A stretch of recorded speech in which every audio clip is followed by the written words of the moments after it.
Bona vesprada, arribem a les 7 en punt d'este dia i ara mateix el que anem a fer és parlar d'un succés que va ocórrer a Benifaió, el poble de Vicent Marco, l'any 1989.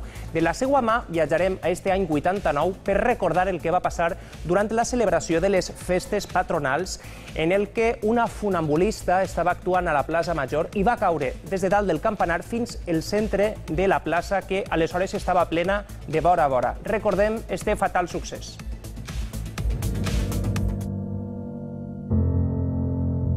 Aquest dia els preparatius estaven des de bon matí i estava la plaça a tope de xiquets y de mares en los carros y todo. Yo estaba en casa atendiendo a mis niños y de pronto se abrió la puerta y entró mi hija Miriam, la segunda, y en ese momento a mí me dio un vuelco el corazón porque noté que algo extraordinario pasaba. Benifaió va viure fa 30 anys un tràgic incident de circ que encara avui commociona la població.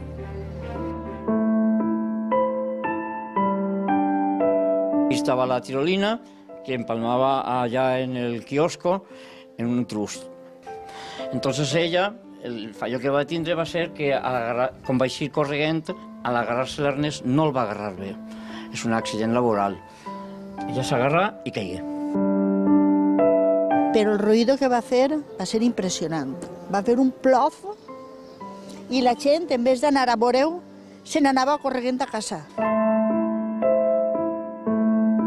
Pues que la chica se'n va anar a la iglesia, se va persignar en aigua bendita i va eixir ahí i se tirà per la corda, però és que no mos ho creiem perquè va ser tirar-se i en seguida, pam! Jo estava en el balconet, era estudiant, vaig parar d'estudiar i estava mirant l'espectacle i vaig recórrer tota la caiguda en la mirar.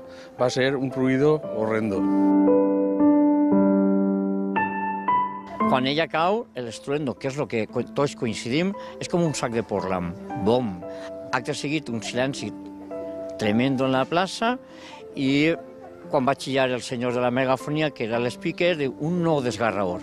Recorde que hi havia un xill molt fort i recorde que molta gent en seguida se va mobilitzar. El retorn per a la missa va eixir, va atendre la xica, però va veure que no era cosa d'ell, era una cosa més greu. Entonces ja cridaren a la posta sanitària. I tots corregueren cap al revés. La gent se va tirar per carrere. I va ser un caos molt gran, molt trist, molt trist.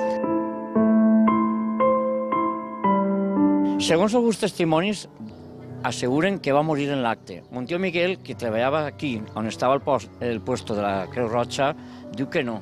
Quan a ella l'agarraren i la posaren a l'ambulància, ella convulsionava. Encara va demanar aigua.